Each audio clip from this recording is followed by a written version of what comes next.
Okay, hello everybody. Welcome to Korean Atlanta Mentorship. So, I'm at Dave Ramsey's website right now, and there's an article here written on April 4th, 2024. So, literally 2 days ago, and it says, "How much should I have in savings?" Right? And I was reading it, and I've just realized that I'm pretty much doing the exact opposite of what's written here. And take a look at this. People who are younger than 35 have $5,400 in savings. So that's the median amount in savings, and that's far more than I will ever have, especially when I'm paying off debt. Right. So when I'm paying off debt, this is going to go to zero. And in this household, savings accounts are pretty much, I won't say banned, right? Because to be honest, I might, I don't want to be like a hypocrite or anything, but in order to get a line of credit at a credit union, they made me like open up savings accounts. So I have like two e-savings accounts, but then I got like a $15,000 line of credit from one of those credit unions. But in those savings accounts, I got a big fat zeros, right? So I'm doing the opposite of what Dave is talking about, and he says right here, eventually, your goal is to have 3 to 6 months of expenses in a fully funded emergency fund, and at least 15% of your gross pay in going into retirement savings. So I don't have 3 to 6 months of expenses, right? 3 to 6 months, that's way too long. What I'm going to do is just have zero expenses and quickly pay off my debt using something called velocity banking. And I remember I told my parents, like, hey, I don't have any savings. Savings is gone. They were like, "What are you talking about? You got to have like 3 to 6 months of savings." And talking to them, I felt like, man, I'm talking to Dave Ramsey, right? Nothing wrong with Dave Ramsey. I'm just saying that I just don't have any savings because we're gonna be in debt payoff mode, and what we're gonna do is something called velocity banking, and all velocity banking is paying off your debts using lines of credit as your main tool, right? We're gonna pay off your debts quickly, and so there's only really two things that we need for velocity banking. Number one is a budget, right? So the whole point of it is that every debt we're essentially going to pay off, right? That's our focus of the strategy. So if you have absolutely no debt, right? Let's say you just have $3,000 of income, no debt, $3,000 expenses. Use this strategy. Don't watch this video, just move on, right? But if you have debt, this is just going to help you quickly pay it off, no fuss, really easy. Sometimes there is a little bit of strategy involved. But most of it is just making sure you got income, right? And you have a line of credit, okay? And you have some debts to pay off. Because the more debt that you pay off, the more cash flow you get. And I'm going to show you the stuff that Dave Ramsey ain't going to teach you, right? So you could have the same income, but guess what? This is the hard part. This is the stuff that Dave Ramsey will never ever teach you, to go from $700 of savings a month to absolutely nothing, to zero, right? Like 700 to zero, right? And again, I'm not giving you advice. I'm just saying this is what I would do in my own personal situation. Now, here's what else we're going to do. We're going to do the budget for velocity banking, but in order to do that, we need to have a line of credit as our main operating account, a line of credit. So what's a line of credit? All it is a financial tool where you can borrow money, pay it back, and use it over and over again. Okay? And so there are three main types of lines of credit products out there: home equity, personal, and credit cards, right? So credit cards, I have a ton of them, and I do use them. It doesn't mean don't use them. It just means use them responsibly, and I'll kind of go into that. But I also have a personal line of credit, a home equity line of credit, and let's just assume that we have something called home equity. All it is the value of your home minus the debts associated with it. And if you have home equity, banks will lend against it, meaning you're going to have like a credit card, kind of like a credit card based on the value of your home. So let's just assume we got like a $30,000 home equity line of credit that we can use to pay anything. We can use it to pay credit cards, student loans, mortgage. I mean, think about if you had a credit card, you you can't really pay a student loan right off the bat or a mortgage with a credit card. Really hard. Makes life a little bit harder than uh, you know if it would make life hard if you just use it as your main tool. So we're gonna use both credit cards and lines of credit. But for the purpose of this demonstration, we're just gonna use a home equity line of credit as our main tool. Okay. So now let's do this, right? So our expenses are the same for now, but let's just simply do this. why don't we just transfer some debt to increase our cash flow, right? So this is $23,000 of credit card debt, and credit card debt is the easiest thing to pay off with velocity banking. When you're doing amortized loans, you got to be a little bit more strategic, but let's just dump the whole credit card debt here. So now let's just do this 815. So 8,000, 15,000 here. Let's move 23,000 of credit card debt into our home equity line of credit. And guess what happens when these are paid off? This goes to zero, this goes to zero, right? And you see how the expenses just magically decreased. Now, what is the actual strategy? The actual strategy is income into line of credit. You dump your entire paycheck. I don't care if you get paid biweekly, whatever, monthly. You just dump your entire income into line of credit.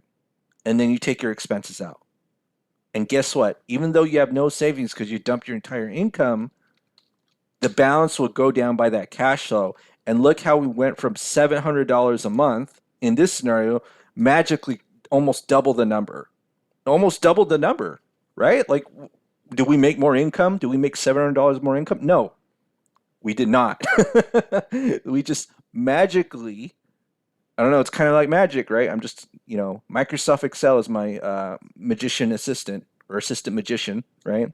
Went from $700 to $1,400 by using the power of our cash flow, increasing our cash flow, and putting our entire paycheck. It does two things to that line of credit. It satisfies the minimum monthly payment, doesn't matter anymore. And then it decreases the interest because the interest is calculated by the average daily balance. So when you put your entire paycheck in, that average daily balance will pretty much be at its lowest, right? Or it's not the average daily balance. The balance at that point when you dump your entire paycheck will be at its lowest. Therefore, the average daily balance would be lower than it would normally be, right? All right, can't speak today. All right, so now let's go ahead and do some calculations. And we're going to just go ahead and do this and get the first month or the next month. So to get the next month's balance, it's the previous month's balance plus the previous month's interest minus the cash flow. So what's our cash flow? It's not $700. It's $1,466.34. So 1,466.34, right? So now what we could do is we calculate the interest, right? We need to calculate the interest, and the interest is calculated by the average daily balance multiplied by the interest rate, which is 10% here. So let's estimate that average daily balance using the average function. So 22 grand multiplied by 10%, right? $2,000, but that's again APR. That's annual. So you got to divide by 12 to estimate the monthly interest. I'm sorry. And then we're going to go ahead and copy and paste these formulas and see how long it takes off to pay off 23 grand, right? 23 grand is going to take 17 months. Okay, so a little bit less than 2 years. So 17 months to pay off 23 grand. So let's go ahead and write that right here. 17 months, 23 grand. Okay. So we paid off these two credit cards, right? And we have 17 months to pay off 23K. Let me actually just put 23K. It looks a little bit better. 23K. Okay. So now we're done with that. So what are we going to do? We're going to focus on student loan 1, student loan 2, on the mortgage. I'm going to tell you from my experience, the mortgage is always last. And there's two ways to figure out which of these loans we're going to focus on first, right? So there's the traditional debt payoff criteria. You find the loan that has the lowest balance, highest interest rate, highest payments, or you can use a cash flow index, right? So let's take a look here. Which one has the lowest balance, highest interest rate? So it's this one right here, right? And then which one has the highest payment? This one right here, right? So I'm guessing we're going to focus on this one. Now let's also do the cash flow index because I like that one as a measure. So cash flow index is just a formula of the statement balance divided by the monthly payment. So let's go ahead and do that. So it'll be 12,000. Actually, we need to calculate the balance of the loan after 17 months. So it may have gone down significantly after 17 months. And, it's crazy. I looked at my old student loan statements. And it's like there were 3 student loans, and I had no idea how it worked. And I think I was just too afraid to look at it, And I was just paying that monthly payment, that little monthly payment that they want. And so we have to be strategic, a little bit strategic, and figure out how much the balance is after we pay off our credit card debts. Because credit cards, we just want to tackle first. Now, here's the thing with credit cards, it doesn't mean that you can't use them, right? The secret is that we use our credit cards for general expenses, okay? So our general expenses, food, gas, insurance, just spend it up to $2,000. It's like these two kind of go into here, you know what I'm saying? And the reason why we do that is because two reasons. Number one, if we pay off our credit cards in full, we pay no interest, right? So think about this. While we're in debt payoff mode, we use our credit cards, and at the very last day we can pay the credit card, we pull the money from the line of credit. So that's like delaying the interest for a month, right? And we also can get rewards points and stuff like that. So definitely, not saying don't use credit cards. I'm just saying don't go into debt like this again, and then we're just going to use our credit cards up to $2,000 every month, right? So let's go ahead and calculate our loan balances. So right here, so this is going to be 17 months. So it's going to be $196,000. And okay, so now, all right, so now let's go here. So let's go to the student loan. So $20,000 at 4.5%. And that's going to be 10 years. And I used to think that student loans were for 5 years for some reason. And I had to look at my old one to figure out like, oh, it's actually 10 years. Because I think I just didn't want to look at it. Like when I was paying them and I was poor, I was like, oh, this is just making me stressed. I don't know if y'all feel that way. So let's go here, 17 grand right here.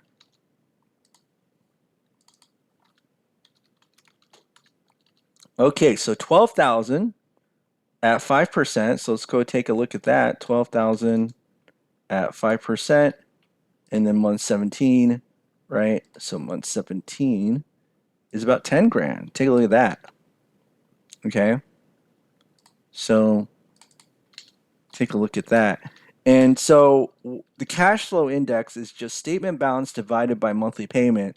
And I'll just put that in manually. 10,641.55 divided by 127.28, right? And then this one is 17682.55 divided by 207.28. And then this one is 196,476.45 divided by 1199.1, right? And so as you can see here, this is the lowest number, right? So if you ever look at the explanation of the cash flow index system, it's basically saying that if the number is lower than 50, you want to pay that off, right? Because it's quote an inefficient loan, meaning that the you could pay it off and you'll get a lot of cash flow back. So think about it like this: if this is double, right, than this, like this is a high number. Think about this: would you pay $196,000 to get $1,200 back? That's essentially what it's saying, right? Whereas if you pay off $1,700 or 17,000 or 10,000, you could see that the proportion is not as, you get more payment back if you pay off the loan, right? That's all it's saying. So that's what a high number means, and that's why the people who came up with it, which is Garrett Gunderson and the Wealth Factory, are telling you not to really pay off your mortgage. So, but here's the thing: to me, it's like an order ranking system, right? So it's like pay off this one first, then this one, and then this one. And the reason that, in my opinion, you want to pay off that mortgage is because look at how much interest is accruing, right? So if I have a $200,000 mortgage and for 30 years at 6%, I mean, take a look at this. In total, you're paying double the loan amount, more than double, 431,000. Like, look at this, $200,000 loan, $231,000 in interest. Now, imagine that you lived in a high cost area like San Francisco or Los Angeles. And I don't know if you ever read those studies, but people spend 75% of their monthly pay on a mortgage in Los Angeles. It's crazy. Like, how do you afford that? I thought like banks don't, they have like DTI ratios and all that. So I don't know how people spend like 75% of their income on a mortgage. But if let's say you bought $1 million property in like Los Angeles, right? Let's say you do that at a 6% interest rate, you paying $2 million over the life of the loan. So why not just kind of reduce that and pay it off quickly, right? So that's why, there is a case to kind of, I always like to use as a ranking system rather than thinking like, oh, like, never pay off the mortgage. I don't necessarily agree with that just because of all the interest that accrues. Okay. All right. So now what we're going to do is that we could do a couple of things. We can move this 10 grand balance into that line of credit. But to be honest, and actually what happened here, oh man, well, why did it go crazy? All right. So now 17 months, let me go ahead and highlight that. All right. So let me take a look here. So here's the thing: if you have amortized loans that are at a lower interest rate than a line of credit, right, and the cash flow that gets released isn't significant enough, you could still do velocity banking. So at this point, you could just dump the 1,400 in that 10 grand, but most people would never do that, right? Like they're not going to put their entire savings into a loan because it's just going to be too much stress. Oh my goodness, what if I have emergency expenses and all that. So here's something that you might be able to do that may help you pay it off quicker and not have to think about it, right? So just pretty much move that parts of the loan, they call it incremental payoff or chunking or whatever, to that line of credit and dump your entire paycheck in there. And luckily, we have a velocity banking calculator for this, provided by Renatus, and I actually resell their products, or not. I don't know if it's resell the right word. I get a commission for selling their products. I actually am what they call an independent contracted marketer, and then this is where I first learned velocity banking from. So they got this cool calculator right here. I'm going to put that original balance, which is 12 grand. So 12 grand. So 12000. Current balance is 10 grand. So let's go ahead and do this. The interest rate,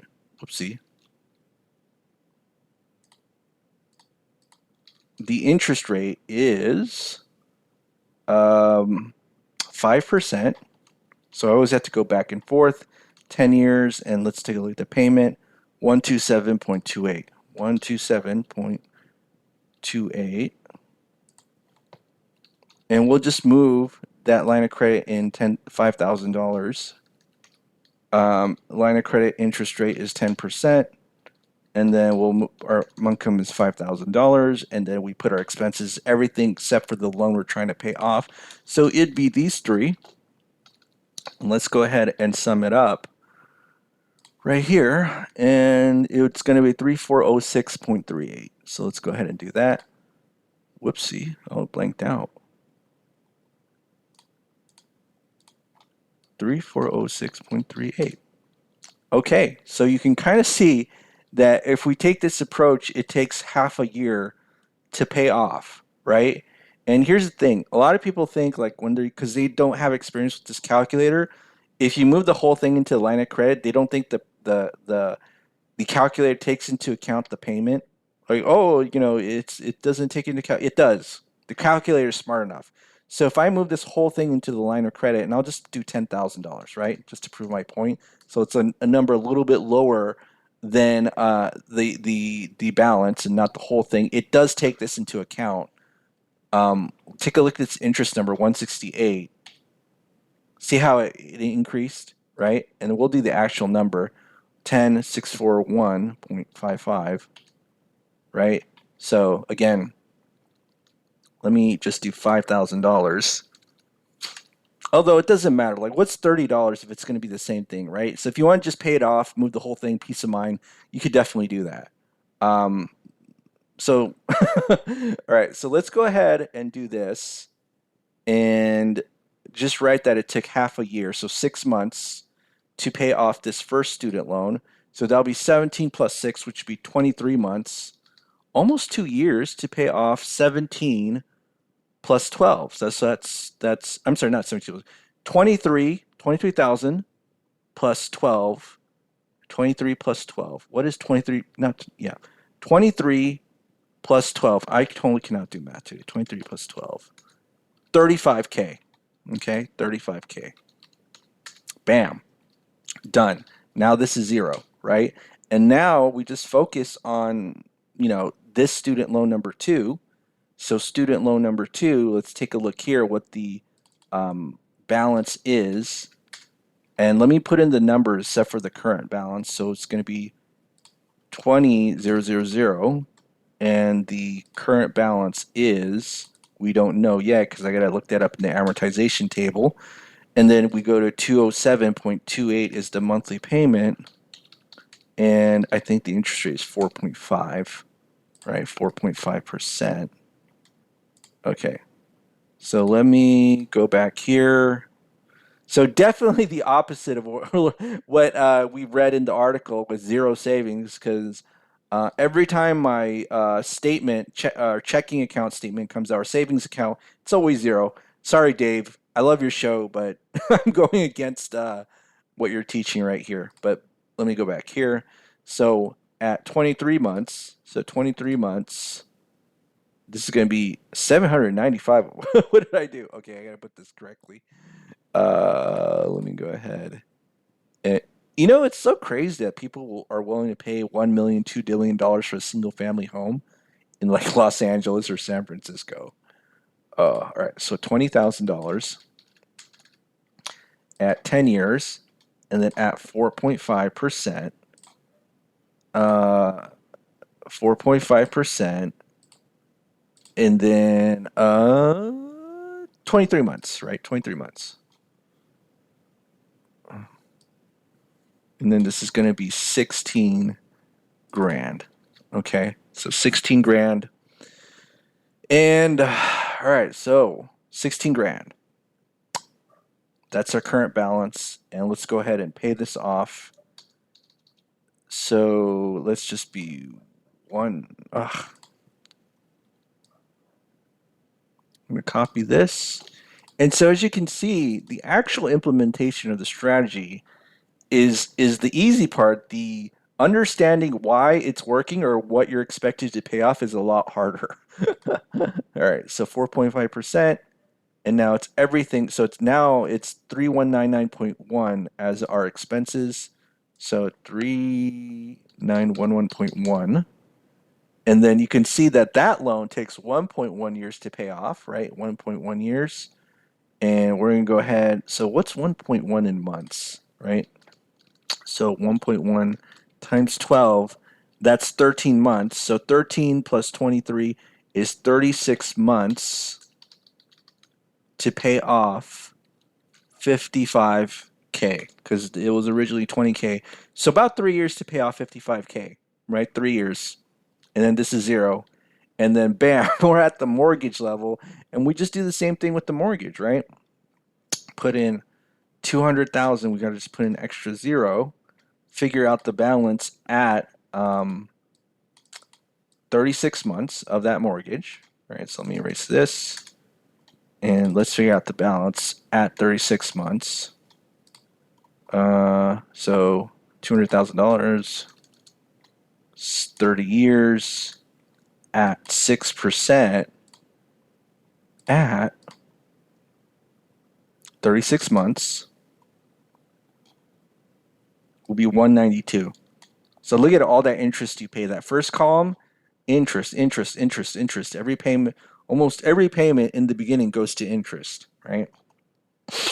So let's go in here. So in 36 months, it's going to be $192,000, which will be the current balance. So we're going to put that here, right? And then we're going to put that here. And then our payment is 1199.1. So 6%, 30 years, 1191.1. And it says payoff of never, because we got to take this one off, right? So now this is going to be $2,000, because the reason why it says never is because we didn't take off the mortgage payment, $2,000, or else we'll be negative cash flowing, which is no bueno. All right, so now that one is 6.5 years, right? 6.5 years. Look how easy that was. So 6.5 years, how many months is that? So 6.5 times 12, 78 months, okay? So what we're going to do is add 78 months to 36 months